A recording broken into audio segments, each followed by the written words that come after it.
Conéctate al poder de la radio visual. Conéctate a TNO Radio, una experiencia que te hace vibrar.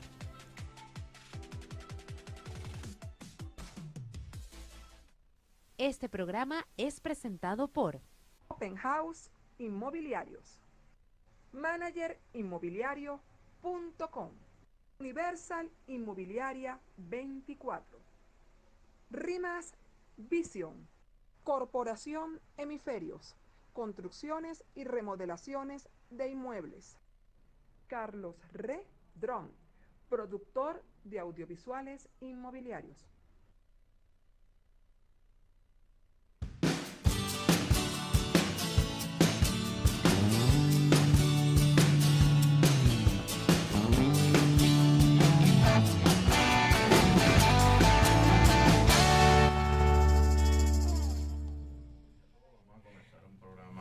Hey, bienvenidos todos a Circuito Inmobiliario, nuevo programa de inmobiliarios para inmobiliarios. ¿Cómo están? Espero que se encuentren todos muy bien. Carolina, ¿cómo estás? Buenos días, bendecido jueves a nuestro gremio inmobiliario y a todas las personas que nos ven.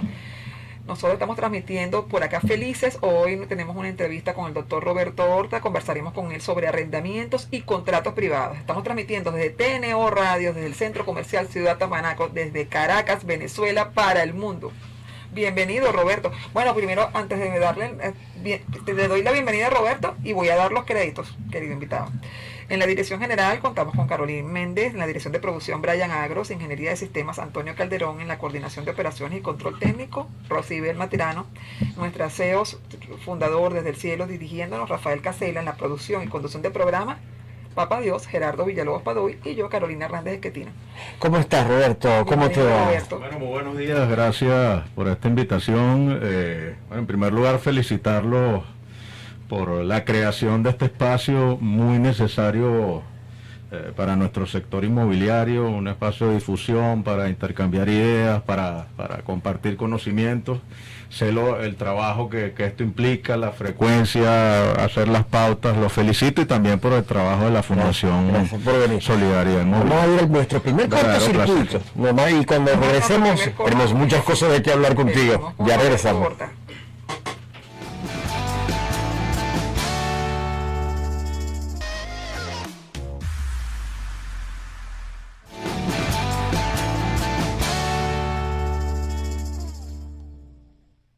Y estamos de regreso con Circuito Inmobiliario. Hoy nuestro programa tiene un tema de verdad que es muy importante, es digamos trascendental para nuestra actividad profesional, el arrendamiento, además del contrato privado, documento privado. Estamos con el doctor Roberto Horta y vamos a comenzar a hablar sobre estos temas. Bienvenido, Roberto. Muchísimas gracias por estar con nosotros. Vamos a hablar un poquito también de Roberto. Roberto tiene ya, desde que nació, es inmobiliario, ¿cierto? Bueno, en realidad nuestra familia es una familia de profesionales inmobiliarios. Mi padre y mi madre fundaron... Bueno, mi padre en primer lugar hace 55 años fundó la... Cuando yo comencé, Roberto, en el periódico, lo único que veía era Horta Poleo vende, Horta Poleo vende, Horta Poleo en los clasificados. Y de verdad, eso, wow. Era inspirador, ¿verdad? Sí, muy inspirador. Su papá fue uno de los que más me inspiró a mí en este negocio, déjame decirte. Sí, bueno, mi padre sigue activo, está... Así es.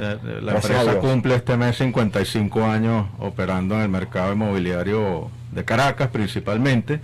Y bueno, ahí tenemos, el grupo está compuesto por 3 empresas. La primera de ellas es una administradora de arrendamientos, donde se manejan inmuebles en alquiler de todo tipo, viviendas, galpones, locales comerciales, oficinas, terrenos.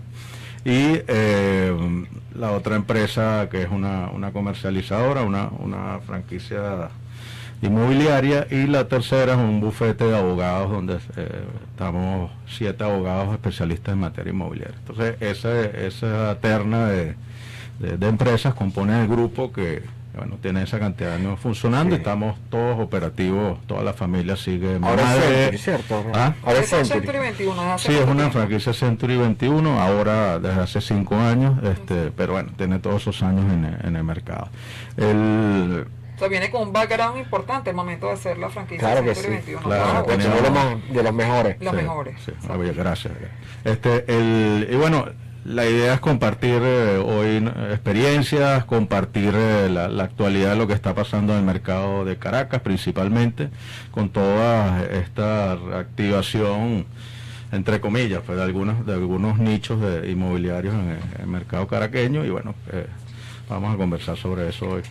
Bueno, abordando, vamos a de pronto tocar otros tópicos de tu trayectoria, ¿no? Pero abordando de una vez el tema de arrendamiento. Roberto, hablabas del tema de los locales comerciales, que es lo que está en boga ahora, porque estamos y lo hemos visto en los últimos meses, que se ha reavivado ese tema, ese mercado de arrendamiento de locales comerciales. También existe el ítem de locales comerciales de residenciales. O sea, cada uno de ellos representa un punto de vulnerabilidad para el arrendador, ¿no? Entonces, está en Venezuela desde hace unos años el ente que regula todo el tema de los alquileres, que es el SUNAVI, que tiene tendencia a proteger al inquilino, ¿no? Indistintamente del daño que se le cause al arrendador. Háblanos sobre eso, o sea, por ejemplo, en el caso en los residenciales, háblanos de los pros y de los riesgos. Ok, es bueno hacer un poquito de recordar lo que ha sucedido en los últimos 10 años. Recordemos que en el año 2011 se promulga la nueva ley de arrendamientos de vivienda. Para esa época, al 2011, había una sola ley de arrendamientos que arropaba todos los tipos de inmuebles: comercio, vivienda, oficinas, terrenos, etcétera. Pero ya en el 2011 se crea esa ley dedicada al tema residencial, una ley en la cual yo participé en la discusión en la Asamblea Nacional durante, cerca de año y medio, representando a los propietarios de inmuebles en ese momento. Y bueno, nos opusimos a muchos de los artículos que sabíamos que iban a ser nocivos para el mercado, porque era una sobreprotección hacia el inquilino en perjuicio de los propietarios, que también tienen su derecho, que tiene, el derecho a la propiedad, porque es la propiedad privada, que es un derecho constitucional, es un derecho humano. Siempre hemos sido impulsores y activistas en el tema de la propiedad privada, que aunque se ha olvidado un poco, en esos años fue muy fuerte. Fueron los años de la mal llamada estafa inmobiliaria, donde atacaron a grandes promotores, personas, empresas muy serias.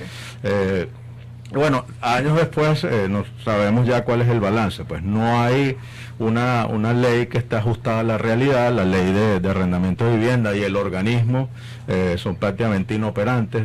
No hay protección al inquilino, ni siquiera los propietarios que buscan recuperar sus apartamentos, ya sean porque sus viviendas, ya sean porque los necesitan o porque el inquilino no paga, no tiene un procedimiento claro, y eso es algo que desde la Cámara Inmobiliaria tenemos que seguir insistiendo en que haya una reforma a esta ley, una ley que siga protegiendo al inquilino, pero que también le dé un espacio al propietario para recuperar o para tener un ingreso legítimo por el esfuerzo. La mayoría de los propietarios son personas que invirtieron sus prestaciones sociales, sus ahorros en un inmueble para tener un ingreso para la vejez, y eso en muchos casos no está sucediendo. Para asegurar su vida, sí. A pesar de ello, para cerrar la idea, existe un mercado residencial en la actualidad donde muchos propietarios, a pesar de saber los riesgos que existen con esta ley,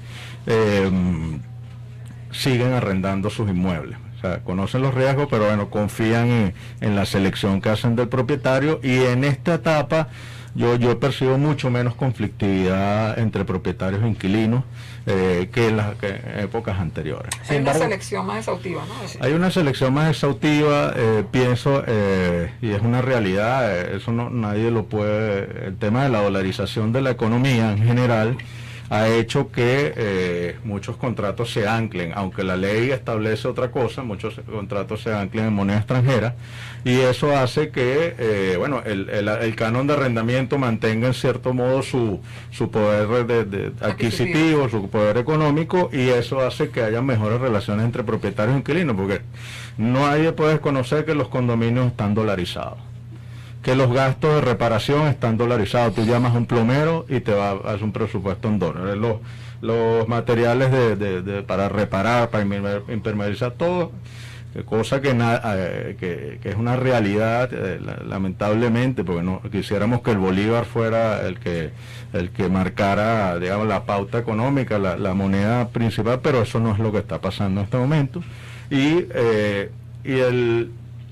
Tienen que hacerse leyes que se correspondan con la realidad económica. ¿Hay alguien en Venezuela en este momento que cumpla con la ley de arrendamiento, además de yo? O sea, Muchos. no, es que de verdad, pero es bueno recordar cuál es el procedimiento. Hay contratos privados, en dólares, pagados adelantados, no aceptan niños, no aceptan abogados, Sí. O sea, es un proceso que inclusive siempre ha seguido así y ni la ley ha podido. Pero fíjate que arreglar. estaba conversando con Roberto cuando estábamos en la sala de espera, que se ha visto que las últimas tendencias, los últimos meses, los propietarios están tendiendo a alquilar a familias, pero lo hacen blindándose con el tema de el canon de arrendamiento adelantado y además un contrato muy ¿Qué es lo que establece la ley que tú dices? La gente lo cumple. Bueno, es que ni siquiera antes de la hiperinflación lo cumplía porque fue una ley altamente restrictiva. ¿Qué es lo que establece la ley de vivienda? Primero, tienes que ir a regular el inmueble. ¿Cómo se regula el inmueble? Por un metro cuadrado que establece el Ministerio de la Vivienda. Entonces ya por ahí no se correspondía ni con el valor de mercado ni con un valor que el canon de arrendamiento por el método que se estableció esa ley ni siquiera daba para cubrir los gastos de condominio. Contemporáneo totalmente. O sea, desde el 2011 esa ley nació prácticamente como letra muerta en cierto sentido, porque no los procedimientos son muy complicados.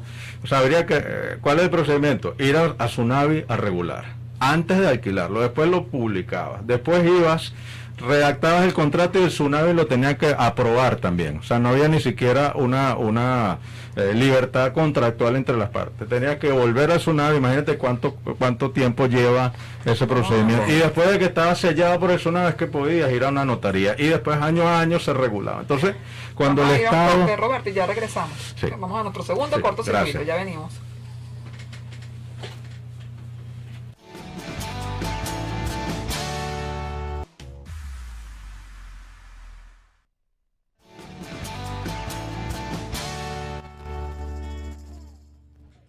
Ok, ya estamos de vuelta otra vez con Roberto aquí también presente y quien nos va a hablar un poco, seguir hablando sobre la ley de arrendamientos, de también locales comerciales y de vivienda. En verdad funcionan igual, recordemos que en la actualidad hay 3 leyes.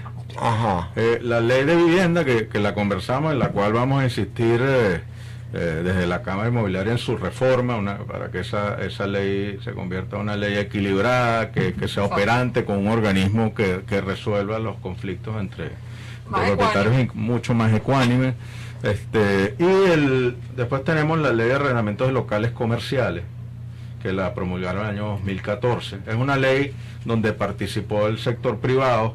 Yo creo que es una de las pocas leyes donde el sector privado ha participado en la redacción, y salió hoy también una ley justa con unas figuras donde el propietario está protegido, el inquilino también. Por eso vemos que en la actualidad ese mercado es el que está más fuerte, el de locales comerciales. Una participación plural, se podría decir, ¿no? Así es, sí. Que bueno, que es lo que se espera en cualquier ley, que participen todos los sectores y que salga una ley donde se protejan los derechos de todos.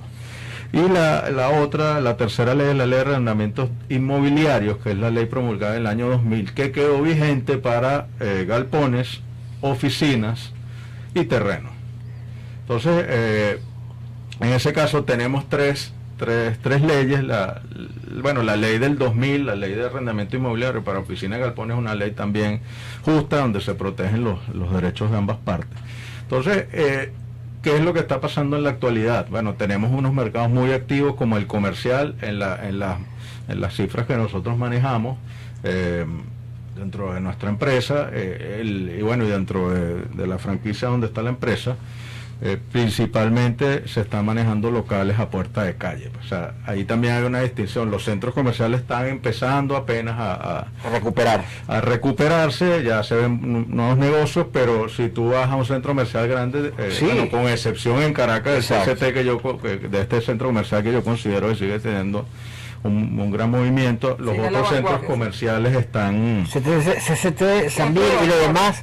Mira, por ejemplo, Plaza de las Américas, tú vas por ahí, la mitad están cerrados. Sí, mucho. Todos esos centros comerciales ubicados en zonas residenciales están... Con Cresa, como está con bastante la actividad. Es una lástima, de verdad, porque fueron centros comerciales íconos en su época. Bueno, ellos se van a ir recuperando, pero la gente tiene que empezar a tener confianza en visitar, en ir de nuevo a un cine sin temor, a un teatro, ir a una feria de comida. Entonces, en realidad lo que vemos es un gran ímpetu de montar negocios a puerta de calle.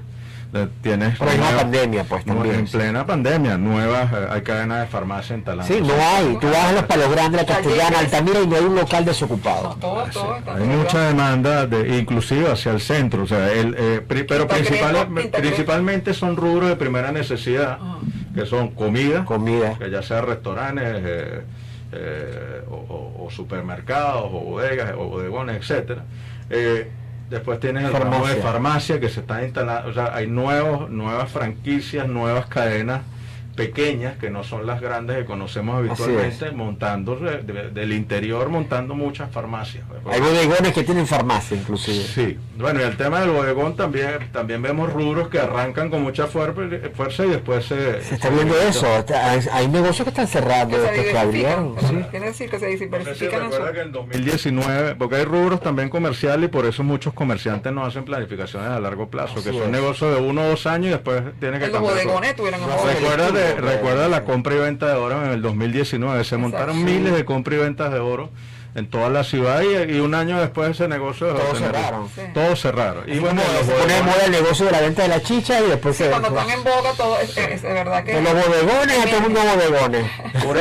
Por eso es que el comerciante en cierto modo no hace proyecciones a largo plazo aquí en Venezuela. Aspira a instalar un negocio y recuperar la inversión en 1 o 2 años y ver si funciona, queda, y si no, se cambia de rubro, y es lo que hemos visto. Como negocios de ropa pasaron en el cementerio, por ejemplo, en la zona del cementerio, Boulevard del Cementerio, muchos negocios que eran de ropa ahora venden comida.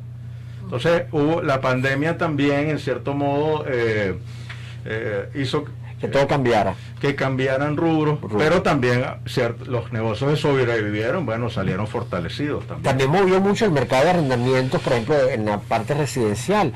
Inclusive mucha gente del interior ha emigrado hacia Caracas en esta época. Sí, eso es lo que se ha visto, de verdad que se ha visto un comportamiento de las personas que viven en el interior invirtiendo en Caracas, abriendo nuevos negocios, como dice Roberto. Sí, bueno, la falta de servicios en algunas ciudades del interior ha hecho que se reinventen algunas familias se muden a Caracas. Vemos comerciantes o empresarios que mudan a la familia. La misma situación de la salud, que vienen buscando negocios en ciudades del interior. Entonces hay un movimiento.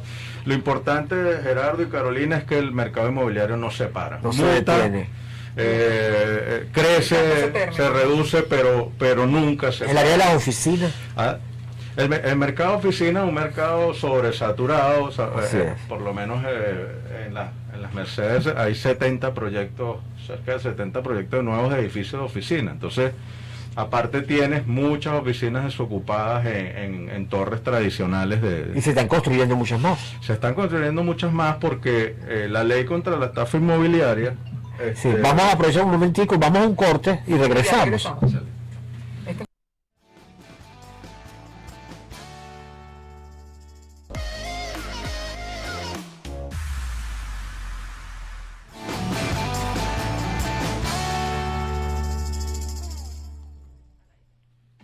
Y estamos de regreso con Circuito Inmobiliario, hablando de un tema que de verdad es de gran importancia, primordial, materia muy importante para los corredores inmobiliarios, el arrendamiento. Doctor Horta, estábamos conversando del alquiler de oficina, arrendamientos de oficinas, ¿verdad?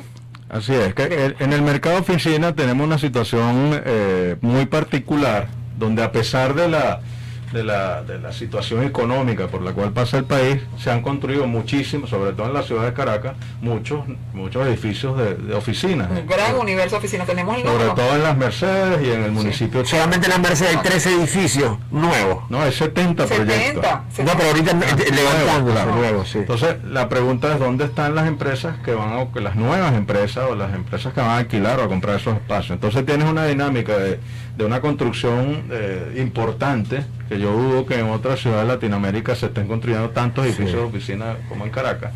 Pero también tienes una situación donde más bien muchas empresas por la pandemia están reduciendo sus espacios. O sea, con el home office, con el trabajo en casa, muchas empresas han decidido reducir los espacios de oficina. Entonces tienes una dinámica Así que es. veremos, o sea, tiene que haber productos muy atractivos, productos inmobiliarios muy atractivos para poder colocar esos edificios que, bueno, uno pasa por las Mercedes, los ves terminados y muchos de ellos todavía no. Hablando de eso, Le quería decir, disculpa, Entonces, ahí que en el para- año 2018, Roberto, hablábamos de eso en la Cámara Inmobiliaria contigo. Había un gran universo de edificios nuevos que estaban en el Rosal y en las Mercedes, y que estaban en ese momento en las oficinas vacías, y siguen vacías, han pasado casi cerca de 5 años. Entonces siguen tú ves vacías. algunos proyectos en las Mercedes donde ahora van a ser de uso mixto, donde van a haber oficinas y apartamentos también, que los apartamentos sí tienen una mayor demanda tanto en alquiler como en compra, ¿no? Entonces, en ese universo donde Venezuela y Caracas es muy particular, donde tienes crisis, pero se arrancan nuevos edificios. hay dos Venezuela. Venezuela. Bueno, en realidad sí. En todos los sectores. Inclusive en una misma ciudad tú ves dinámicas distintas. En el sureste tú ves, nuevos restaurantes, ves nichos que se activan, pero vas al oeste de la ciudad y es diferente. Entonces no podemos generalizar, y eso se está dando hoy una conversación en uno de los chats inmobiliarios en los que estoy, donde hay bastantes profesionales y expertos en temas de cifras y estadísticas, y ahí yo percibo que una cosa es la percepción que podemos tener nosotros del mercado y otra son las cifras. Así es. Y en ese realidad. aspecto, por ejemplo, la Cámara Inmobiliaria Metropolitana lleva una estadística bien importante de toda la oferta. De la oferta. Pero está el tema de los cierres, qué es lo que de verdad se está cerrando. Así es. Que eso no es una información que podemos dar como real. No es una información que está a la disposición, porque en los registros inmobiliarios hay un hermetismo sobre las cifras, porque recordemos que hace 10, 20 años estaba una empresa llamada Organización Acro, Exacto. que llevaba El libro Acro, Bueno, pero la data. aquí se nos cae la cédula inmobiliaria. Gerardo, ¿cómo no te Sí, Gerardo, el señor? Ahí, bueno, por allí pasaron Intocable. varios amigos, inclusive Rubén Briceño estuvo allí en una oportunidad a la cual le mandamos saludos. Se está mejorando, gracias a Dios. Qué bueno, qué bueno. Se te cayó la cédula con Acro.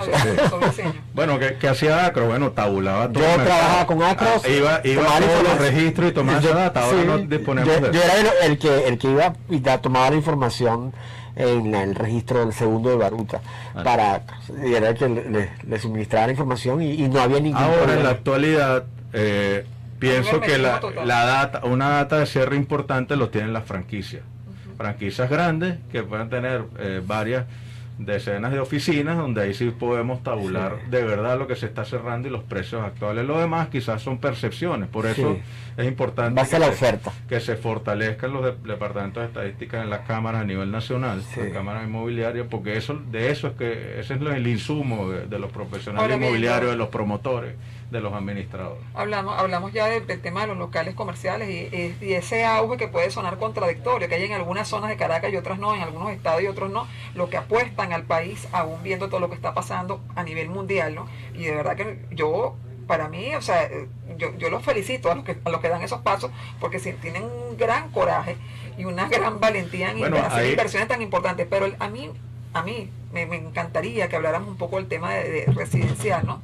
Sí. Que es ese tema que preocupa tanto al propietario cuando va a poner en riesgo su inmueble, pero también requiere de un ingreso extra porque tiene que pagar el condominio de ese bien, porque tiene sus propias erogaciones personales, y además también supone una preocupación para el inquilino, el hecho de estar buscando y que no le quieran alquilar a su familia, porque siempre la tendencia es alquilar a una persona sola, que no tenga mascotas, que no tenga niños, que sea un ejecutivo, persona jurídica, pero a una familia no le quieren alquilar porque les da temor que tienen niños, pueden venir ancianos, acuden a la lona, puedo perder mi inmueble, quizás me dejen de pagar, ¿sabes? ¿No? Que hablemos un poco de esos temas. Sí, bueno, la necesidad de alquilar es una necesidad y ahorita es bien importante. ¿Por qué? Porque no tienes créditos bancarios para que las familias venezolanas compren apartamentos. Exacto. O compren vivienda. Entonces, ¿cuál es la opción que tiene una familia joven en Venezuela? Es el arrendamiento, no hay otra. O seguir viviendo con los padres, que muchas veces no es conveniente. Entonces, el arrendamiento no va a parar. El arrendamiento, tanto la necesidad del propietario de tener un ingreso, de mantener su inmueble, como la del inquilino de tener una vivienda, siempre va a estar allí. Todos esos criterios donde la gente dice, mira, no voy a alquilar a una familia porque tenga niños, eso es un criterio poco absurdo, porque en realidad la ley de arrendamiento de vivienda protege de manera igual a una familia con niños a una que no.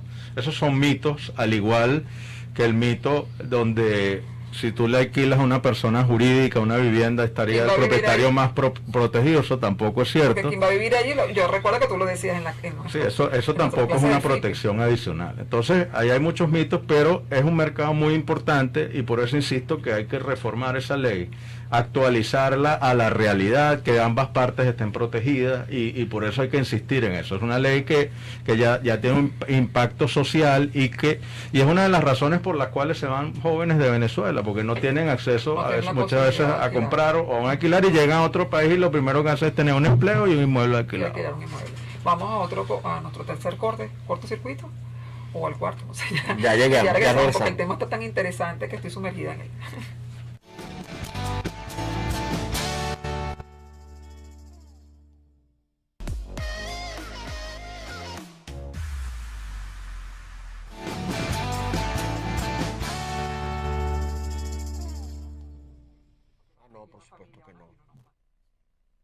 Sí, ya estamos aquí de regreso. Persona jurídica es una garantía, porque sí, en verdad, la persona jurídica agarra y mete a cualquier empleado que trae problemas igualito, y tú estabas con la cosa que no querías niños, no sé qué, o sea, igualito te meten a cualquier cantidad, inclusive de gente, a menos que lo especifiques en el contrato, que digas a quién sí, a quién no, cuántas personas puedes meter o algo así, pero el que va a vivir ahí no lo conoce nadie, no lo conoce nadie, es una relación de una persona con una empresa, no de una persona con otra, ¿cierto? Yo creo que el deber ser es ese mito de que está protegida un alquiler de una vivienda si se hace una persona jurídica, es un mito que viene de un artículo, de la mala interpretación de un artículo que está en la ley de arrendamiento de vivienda, que establece una situación diferente. Es cuando una empresa, como por ejemplo en Polar, es propietaria de un apartamento, o digamos una petrolera, y le da ese apartamento como un beneficio laboral a un empleado. O sea, esa no es una relación inquilinaria, es un beneficio laboral. Ese artículo excluye esa relación de la materia inquilinaria, porque es un tema laboral, es parte del salario. Eso lo confunden y le han dado esa interpretación de que una persona jurídica como inquilino ya no tiene los derechos que tendría un inquilino de vivienda, o sea, sino que estaría por el ámbito y eso no es cierto. Entonces, es importante, y yo pienso que en la actualidad, con la falta de protección que da esa ley de arrendamiento de vivienda para el propietario, lo importante es hacer una buena selección del inquilino. Buena selección del inquilino es una entrevista a fondo. Deberá verificar las referencias comerciales, las referencias personales, averiguar quién es la persona, quién es el socio, ver si hay algún tipo de antecedente. Hay que hacer yo le mando a hacer hasta un examen de sangre. Una revisión exhaustiva, ¿no? de verdad, porque no se puede alquilar a la ligera ni confiarse porque traigan un documento de una persona, de una empresa, ¿no? Sí, es responsable también un poco de lo que... en realidad el alquiler en la actualidad es una relación principalmente de confianza, siempre lo ha sido, pero ahora con más razón. Entonces, pero ratifico que en la parte de vivienda, en los últimos tiempos yo he percibido menor conflictividad, porque el tema político ha estado más, en cierto modo, más tranquilo. Hubo una época donde había asociaciones de inquilinos que iban a los inmuebles, que generaban más bien conflictividad. Esas asociaciones no están activas en la actualidad, y bueno, y en cierto modo entre propietarios e inquilinos se ha entendido que llevar una buena relación es lo más... Y hay una selección con mayor criterio, eso que tú referías. Ahora se revisan más los datos de la persona, se revisa su procedencia, y yo creo que el tema de blindar con el hecho de pedir meses adelantados, un año adelantado, también hace que sea más selectiva. Claro, eso también no está permitido en la red de arrendamiento de vivienda, pero bueno, los mercados tienen su propia dinámica, y eso muchas veces no lo puede evitar ningún organismo. Entonces, es importante que nosotros como corredores, como profesionales inmobiliarios, si estamos intermediando sobre un alquiler de vivienda, bueno, entendamos, se le explica al propietario los riesgos que como inmobiliario, Roberto, ahorita, a pesar de todo lo que hemos hablado, la ley de arrendamiento y todo el incumplimiento no de ella, y todas las situaciones, los requerimientos, ¿todavía alquilar es un buen negocio? Bueno, en Venezuela, ¿tú crees que sí es un buen negocio? Lo que es la renta. O sea, si lo ves como inversionista, yo diría que la inversión más noble para renta durante todos estos años de hiperinflación y de, bueno, todas las cosas por las cuales ha pasado Venezuela, ha sido el de locales comerciales. Si a mí me pregunta un extranjero o un venezolano en qué invertiría para renta, yo lo haría en locales comerciales, porque... Y en la calle, además. Principalmente a puerta de calle en este momento, pero yo estoy seguro que a corto plazo los centros comerciales se van a reactivar, se va a reactivar plenamente. Ellos están activos, pero bueno, algunos están flojos en cuanto a visita de personas. Entonces, el tema sería... que esa, a mi criterio, es la mejor inversión inmobiliaria para renta. La de locales comerciales, porque hay menos conflictividad, los precios de los locales comerciales relativamente son los que menos se han impactado por la hiperinflación, y bueno, y no se van a quedar a vivir ahí. Y la relación con un inquilino comercial siempre es más sencilla de negociar aumentos o de ajustar el alquiler. En la parte de vivienda un poco más complejo, y bueno, está el factor social, que por supuesto es importante. Supone menos riesgo. Roberto, y bueno, y para terminar, es bueno mencionar que la suspensión de alquileres que decretó el Ejecutivo Nacional cuando empezó la pandemia ya no fue renovada. Yo me enteré fue por tu papá, que lo puso en Instagram el 6 de octubre, creo que fue la fecha, que se venció ya los 6 meses de lo que es la suspensión del pago de los arrendamientos. O sea, que se tienen que poner al día todas aquellas personas que hayan alquilado locales. Claro, quienes se acogieron a esa suspensión. Así es, que la suspensión no era una exoneración del pago, era simplemente no era por siempre. Era un plazo de gracia. Pero ¿qué pasó en la realidad? Que puede ver a la cámara igual, dice Rosa. Estamos al aire. Estamos al aire. No, y seguimos aquí al aire. Estamos tomando una foto. Ya le tomamos la foto. En la realidad, el tema... La suspensión de pago era simplemente un plazo de gracia. ¿Qué pasó en la práctica? La mayoría de los inquilinos no se acogieron a esa suspensión. Todo el mundo pagó. Como no era una exoneración, la gente dijo, bueno, yo prefiero ir pagando a esperar año y medio y después quedar con una deuda. Y en realidad se entendió, bueno, por supuesto hubo algunos comerciantes, pero eso protegía vivienda principal y eso no se renovó. No se renovó, y es importante decirlo, pues que todos los inquilinos tienen que ponerse al día, porque no tienen ya paguen porque ya residenciales y de locales comerciales. Nosotros tenemos pendiente también, Roberto, para este programa, hablar de los contratos privados, documentos privados, que tú fuiste uno de los que más nos ayudó en esos momentos de crisis en cuanto a la gente. Cuando estamos viviendo la pandemia, el inicio de la pandemia, que no sabíamos cómo hacer los negocios porque los registros estaban cerrados. Sí, bueno, el documento privado es una herramienta que siempre ha estado en el Código Civil. ¿Y cuál es la validez legal del de la venta? De venta o de arrendamiento. Vamos a hablar del documento privado en general. El documento privado tiene validez plena. Es una validez legal plena. Lo que pasa es que en el tema de venta necesitas la formalidad del registro. O sea, la parte formal, que es que la propiedad inmobiliaria se transfiere en el registro inmobiliario, en el registro público. Pero la validez es plena, tanto para un arrendamiento hecho de manera privada, es plena, tiene toda la misma validez que puede tener un documento notariado. De locales comerciales. No, de todo.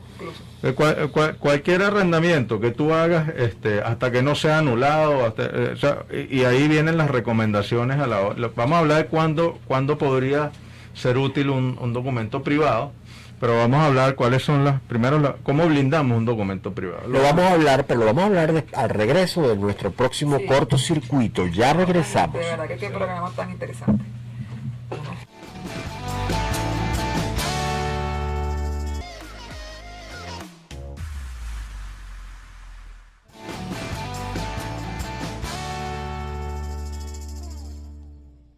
Y estamos de regreso con Circuito Inmobiliario. Estamos hablando con el doctor Roberto Horta y en este momento hemos tocado el tema de los documentos privados.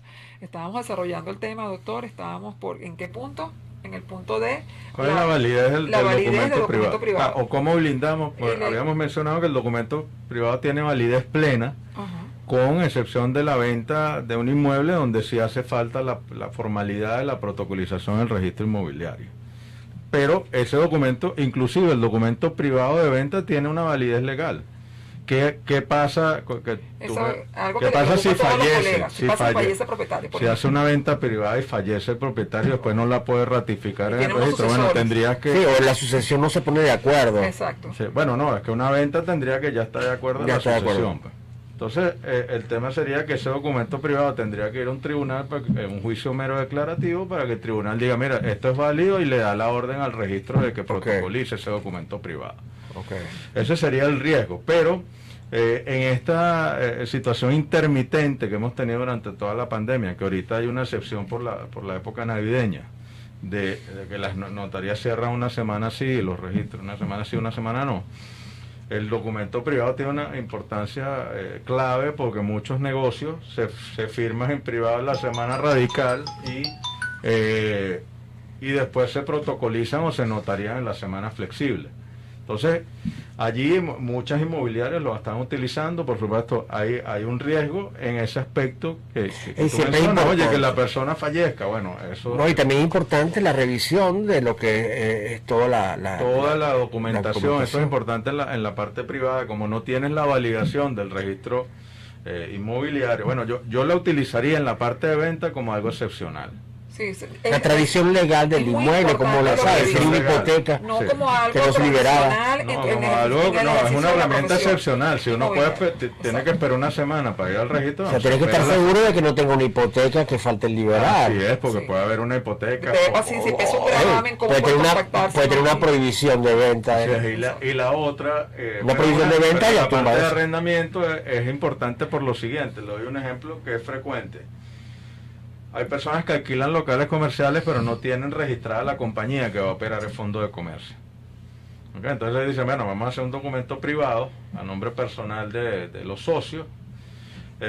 Esperamos a que se constituya la compañía, después se anule este contrato y se hace uno nuevo a nombre de la compañía. Entonces el documento privado es una herramienta que está allí, que hay que tener sus precauciones. Por ejemplo, ¿cuáles son las recomendaciones? Bueno, ponerle huellas digitales a todas las páginas del documento privado, firmar todas las páginas del documento privado y bueno, y hacer varios cuerpos, varios ejemplares donde cada parte tenga uno, y finalmente colocar testigos.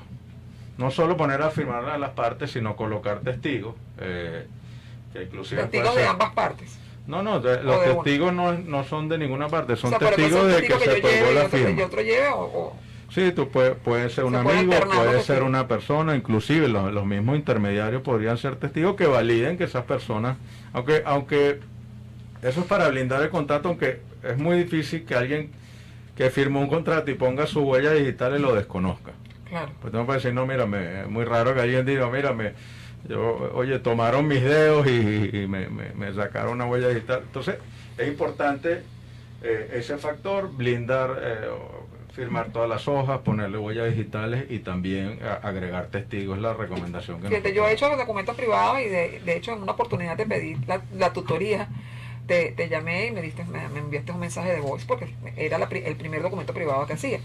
Y de lo que te puedo decir bajo mi experiencia y de lo que escucho de otros colegas es que la gran preocupación siempre es por parte del comprador, ¿qué pasa si esa persona a quien estoy comprando, lo que te decía antes, fallece y su sucesión no acepta la venta a posterior, pues si pasar? Entonces, bueno, la recomendación es esperar a que ya tenga el documento en el registro, pero hay situaciones donde, te doy un ejemplo, hay situaciones donde el comprador necesita ocupar la vivienda de inmediato y quizás falta un recaudo para ir al registro. Y la persona tiene que entregar otro apartamento, como sabemos. Muchas veces estas negociaciones son en cadena. Yo vendo un apartamento para comprarme otro. Entonces quizás estás comprometido por un lado y te tienes que mudar. Y en ese caso, bueno, el documento, muchas veces la gente necesita terminar de pagar y mudarse. Entonces ahí el documento privado adquiere importancia. Entonces es una herramienta que está allí, que hay que usarla con precaución, pero tiene validez plena desde el punto de vista legal. Sí, no, y aparte de eso puedes hacer, no pierdes la negociación, o sea, tienes allí y le puedes dar esa posibilidad al comprador de habitar el inmueble. Qué importante es saber todas estas aristas y sí, son muchas cosas, inclusive consulten a un abogado, porque colegas, ustedes no lo son. Realmente nos tocan casos a veces que son un poco complicados. Por ejemplo, Roberto, yo tengo 40 años en el negocio, aunque puedo redactar ¿40 años qué? ¿De edad o de...? En la actividad. En la actividad, yo todavía busco un abogado para que haga los documentos. Yo los puedo redactar completamente, pero siempre se busca al abogado. Mire, la abogacía es una profesión. Es una profesión. No, sale igual pagar un abogado que no conozca la materia o un abogado especialista. Entonces la recomendación es siempre, primero, no redacte, porque esa no es tu profesión. Así es. Claro. No puedes fungir de lo que no. Esto es un llamado para los colegas, porque los hay. Es un servicio, si tú como el contrato privado, es privado, eso lo hago yo mismo. Es un servicio que te da la garantía. No, pero es que el abogado está, el abogado especialista en materia inmobiliaria, por lo general está en muchos negocios a la vez, entonces está al día con las leyes, está al día con lo que se está, con las cláusulas que se están negociando, y esa experiencia no hay que despreciarla. Es importante. No, claro que es importante. Ayuda a que los negocios salgan sin mayores inconvenientes y ratificar. Puede ser privado el contrato, pero usted lo debe hacer. Puede ser privado el contrato, puede ser privado, pero tiene que hacerlo un abogado, porque el abogado es un buen corredor inmobiliario. Así es. Un buen corredor inmobiliario tiene que ir de la mano de un buen abogado inmobiliario, y hacen unas llaves increíbles, donde ambos ejercen sus profesiones. Dígame una cosa, en estos días se me presentó un caso, un apartamento, lo fui a captar, revisando los documentos veo que la señora enviudó, aunque es viuda, aparece como casada en la compra del inmueble, que fue comprado después que enviudó, pero tenía la cédula de casada. Ahora, ¿cómo hace ella para demostrar de que no está casada? No sé. ¿Cómo demuestra una persona que no está casada si la cédula dice que es casada? Bueno, el tema del estado civil es sumamente importante, y ahí todos tenemos que estar muy pendientes de eso. El estado civil que está en la cédula muchas veces no coincide con el estado civil real. Tú puedes aparecer casado en la cédula y estar divorciado. Es más, cuando se hicieron estos operativos masivos de cedulación que se hacían hace 5 o 10 años, esos operativos no estaban casados con la data del SAIME. Del SAIME, del Servicio de Identificación. Entonces, te daban la cédula y el estado civil era el que tú le decías al funcionario. No había ningún tipo de verificación de eso. Entonces tú a veces tienes cédulas que no coinciden con la base de datos del SAIME, y por eso es que muchas veces nuestros clientes tienen que ir a la... Bueno, pero en mi caso, fíjate, yo te digo, cambiamos el estado civil por el tema de que se iba a hacer no lo habíamos hecho, pues de la sesión de italiano de mi esposo, y inmediatamente salí en el SAREN. O sea, por eso que no mencioné el SAREN, porque cuando haces cambio a nivel de estado civil en SAIME, toda esa información, toda esa data va al SAREN y a otros organismos públicos. Sí, pero es importante, para terminar la pregunta de Gerardo, es importante que tomamos en cuenta el estado civil real de la persona, no es el de la cédula. Si una persona está casada, la venta tiene que ser, aunque la cédula diga soltero, aunque haya comprado con una cédula de soltero, tienen que firmar ambos cónyuges. Claro, porque si no, esa venta es nula. Es totalmente nula. Inclusive, si un cónyuge firma un inmueble que es de la comunidad conyugal, inclusive hay un delito de estafa, porque estás vendiendo una parte de un inmueble que no es tuya. Entonces, eso es algo que muchas veces toma a la ligera, donde nosotros como profesionales inmobiliarios no podemos apoyar. Se puede hasta revocar un negocio, ¿no? Porque totalmente, imagínate, y ha pasado, se vende un apartamento y después aparece la esposa, claro, la esposa dice, mira, me vendieron mi mitad y ¿dónde está mi plata? Wow, mira, de verdad que es tremendo programa, tenemos que estar pendientes con este programa ha sido maravilloso porque nos ha dejado un gran aporte para nuestro desempeño inmobiliario. Y de verdad, estamos muy, pero muy agradecidos. Tenemos que hacer una segunda parte. Así es, con todo gusto. Bueno, quiero felicitarlos de nuevo por la labor que están haciendo en este espacio, por ser profesionales que no solo se quedan en su ejercicio comercial, sino que aportan al gremio, que cuando, bueno, Gerardo hizo una gran labor fundando COIP, la Corredores Inmobiliarios de Venezuela. Bueno, ustedes son gente que aporta el gremio y son gente que nosotros apreciamos. Ahora estamos trabajando duro con Solidaridad Inmobiliaria. Y bueno, y tuvieron esa gran iniciativa de crear una fundación. También. Siempre cuentan conmigo para... Bienvenido a todas estas iniciativas, bueno, Roberto. Bueno, la verdad es que ha sido un programa excelente, maravilloso, excelente. Toda la información que el doctor Horta nos dio es de nuestra vida diaria, atinente a nuestra vida diaria, nos aporta mucho crecimiento profesional. Bueno, nos vamos a ir, tenemos un programa el próximo jueves con dos colegas inmobiliarios quienes tienen una franquicia de Century 21, ¿no? Así es. Los esperamos el próximo jueves. Ese programa también va a estar maravilloso. Esta es una pareja que tiene años en el área inmobiliaria y también seguramente nos va a dejar un gran contenido. Century 21 de los Ruises, con Gilda y Luis. Bueno, nos despedimos entonces. Muchas gracias, Roberto, por estar con nosotros en este programa. Nos despedimos y nuestros créditos de la Dirección General Carolyn Méndez, Dirección de Producción Brian Agros, en la de Ingeniería de Sistemas Antonio Calderón, Coordinación de Operaciones y Control Técnico Rosy Belma Terano, nuestro CEO fundador Rafael Casela desde el cielo guiándonos, en la conducción y producción del programa Papá Dios, Gerardo Villalobos Padoy y yo Carolina Hernández Esquetino. Que estén muy bien. Nos vemos el próximo jueves, los esperamos.